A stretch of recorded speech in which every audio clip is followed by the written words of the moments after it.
Man in black की कहानियाँ America में यूएफओ और अलौकिक घटनाओं के साथ गहराई से जुड़ी हुई हैं। ये कहानियाँ 1940 और 1950 के दशक से शुरू हुई, जब लोगों ने दावा किया कि यूएफओ देखने के बाद कि उनके पास काले कपड़ों वाले रहस्यमयी लोग आए जिनका व्यवहार इंसानों जैसा नहीं था। साल था 1967 और जगह थी आइसलैंड, नेब्रास्का, अमेरिका। 3 दिसंबर की ठंडी रात को 22 साल का पुलिस ऑफिसर हर्बर्ट सिरमर अपनी गश्त पर था। वो पेट्रोलिंग कर रहा था। रात के करीब 2:30 बजे उसने हाईवे 6 के पास आसमान में एक चमकती हुई रोशनी देखी। पहले उसने सोचा कि यह कोई हवाई जहाज़ या हेलीकॉप्टर हो सकता है, लेकिन जब वो उसके पास गया तो उसे एक अंडाकार धातु जैसी चीज़ दिखी जो ज़मीन से कुछ फीट ऊपर मंडरा रही थी। उसने अपनी रिपोर्ट में लिखा कि यह चीज़ अचानक तेज़ रोशनी के साथ ऊपर उठी और गायब हो गई। हर्बर्ट को याद नहीं था कि उसके बाद क्या हुआ। उसे सिर्फ इतना पता था कि वो अपनी गाड़ी में वापस आया था और उसकी घड़ी में करीब 20 मिनट का समय गायब हो गया था। जब वह पुलिस स्टेशन लौटा तो उसे सिर दर्द और गले में जलन महसूस हुई। बाद में हिप्रोसेसिस सेशन में उसने बताया कि उसे यूएफओ से कुछ प्राणी बाहर आए थे, जिन्होंने उसे अपने जहाज़ के अंदर ले गए और एक मैसेज दिया कि वे पृथ्वी पर नज़र रख रहे हैं। इस घटना के कुछ दिन बाद हर्बर्ट के घर पर 2 लोग आए। वे काले सूट में थे। उनके पास एक काली कैडिलैक कार थी जो पुराने मॉडल की थी।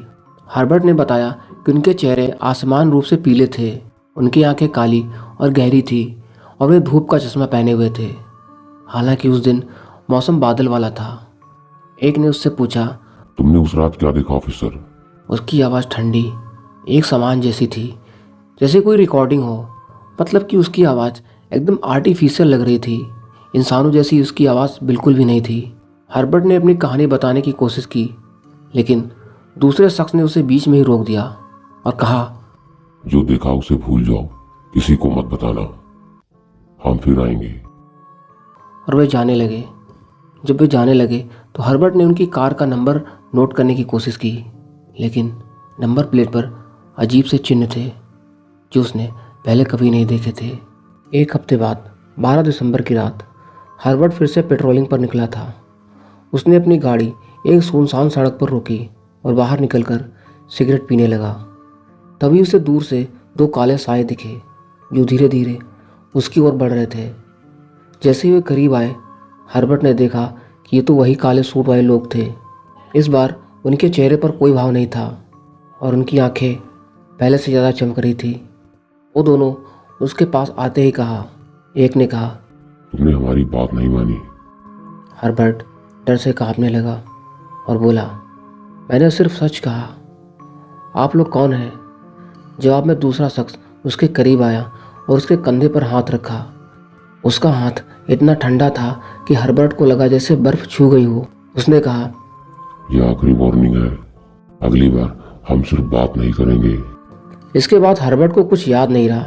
जब उसे होश आया तो वो अपनी गाड़ी में बैठा हुआ था और सुबह हो चुकी थी। उसकी सिगरेट ज़मीन पर पड़ी थी और उसका कोट फटा हुआ था। उसने फिर कभी उन लोगों को नहीं देखा, लेकिन उसका डर खत्म नहीं हुआ। हर्बर्ट ने कुछ महीनों बाद पुलिस की नौकरी छोड़ दी। वो अपने परिवार के साथ एक छोटे से गांव में चला गया था, लेकिन उसे हमेशा लगता था कि कोई उसकी निगरानी कर रहा है। हर्बर्ट ने बाद में कहा, मुझे नहीं पता वो लोग कौन थे, सरकार, एलियंस या कुछ और, लेकिन वो इंसान नहीं थे। हर्बर्ट की कहानी अकेली नहीं थी। अमेरिका में मैन इन ब्लैक की ऐसी घटनाएं दर्ज हो गई हैं। साल था 1980 और अमेरिका के एक छोटे से शहर में जॉन स्मिथ नाम का एक साधारण मछुआरा था जो अपनी पत्नी एलिजाबेथ और 2 बच्चों के साथ जंगल के किनारे एक छोटे से घर में रहता था।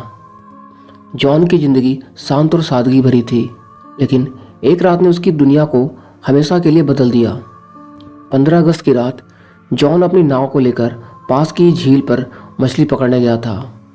रात करीब 11 बजे जब वह अपनी नाव को किनारे की ओर लेकर जा रहा था, तभी आसमान में एक तेज चमक दिखाई दी। उसने ऊपर देखा तो गोलाकार चमकदार वस्तु हवा में मंडरा रही थी। यह वस्तु इतनी चमकीली थी कि झील का पानी उसकी रोशनी से जगमगा उठा। जॉन ने देखा कि यह कोई हवाई जहाज या तारा नहीं था, यह कुछ और था। अचानक वह बस तेजी से नीचे आई, फिर एक पल में गायब सी हो गई। जॉन का दिल जोर जोर से धड़क रहा था।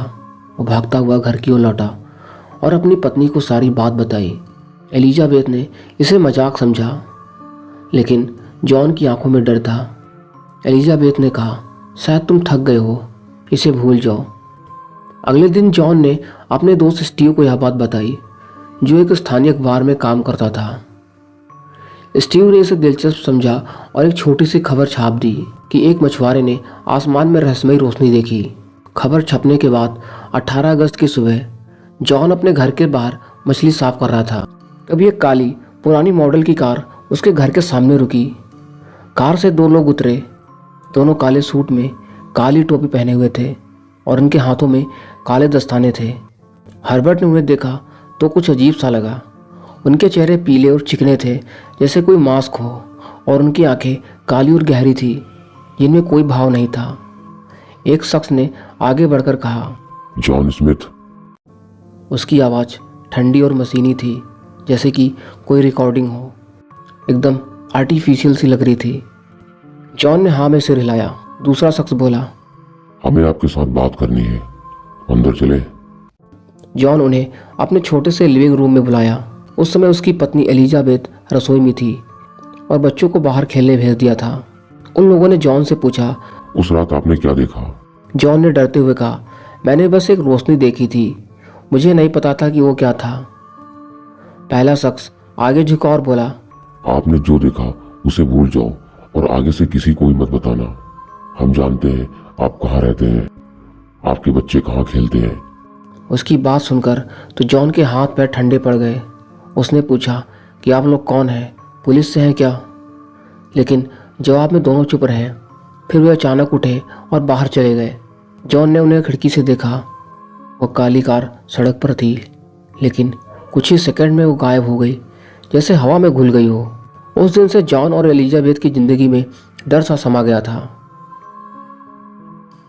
यह घटना 1980 में इंग्लैंड के साफोल्क में रेंडल सैम जंगल में हुई, जो अमेरिकी वायुसेना के दो ठिकानों RAF बेंटवाटर्स और RAF वुडब्रिज के पास स्थित है। 26 दिसंबर की रात अमेरिकी सैनिकों ने जंगल में एक आसमान सी रोशनी देखी। सैनिक जिम पेनिस्टन और जॉन बेरोज ने बताया कि उन्होंने एक त्रिकोणीय धातु जैसा यान देखा, जो जमीन से कुछ ऊपर मंडरा रहा था।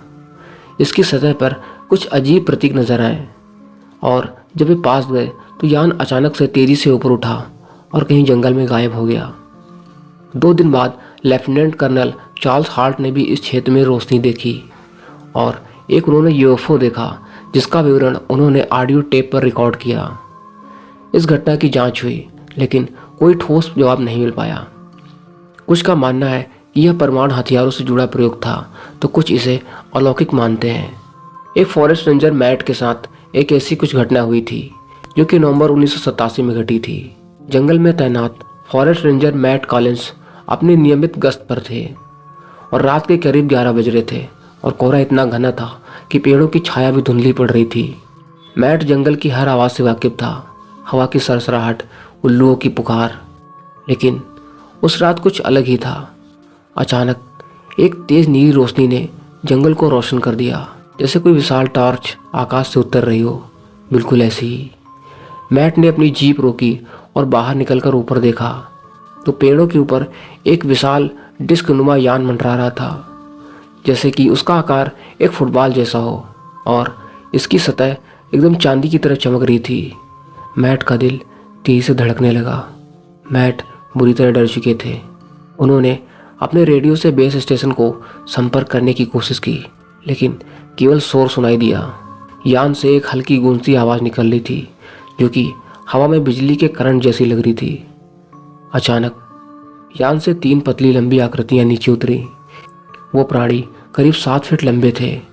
उनकी त्वचा एकदम अजीब सी थी और आंखें बड़ी बड़ी, काली और बिना पलकों वाली। उनके हाथों में कोई हथियार नहीं था, लेकिन उनकी उंगलियां असामान्य रूप से लंबी थी। मैट पीछे हटने लगा, लेकिन उसका शरीर अचानक से जड़ हो गया, मतलब कि वो बिल्कुल हिल ही नहीं पा रहा था। उन प्राणियों में से एक उसके पास आया और उसकी आंखों में देखने लगा। मैट को एकदम ऐसा लग रहा था कि जैसे उसके दिमाग में कोई घुस रहा हो। उसे अजीब दृश्य दिखाई देने लगे, जैसे कि ग्रहों की परिक्रमा, नीले आकाश में उड़ते यान और फिर एक विशाल विस्फोट। यह सब कुछ सेकंड में हुआ, लेकिन ऐसा लगा जैसे घंटों बीत गए हों। फिर अचानक से वो प्राणी पीछे हटा और मैट को फिर से अपने शरीर पर कंट्रोल मिला। उसने देखा कि यान अब ऊपर उड़ रहा था और एक तेज रोशनी चमकी और पलक झपकते ही वो गायब हो गया। जब मैट अपनी जीप तक पहुंचा तो उसकी घड़ी रुक गई थी, रात के 11:03 पर।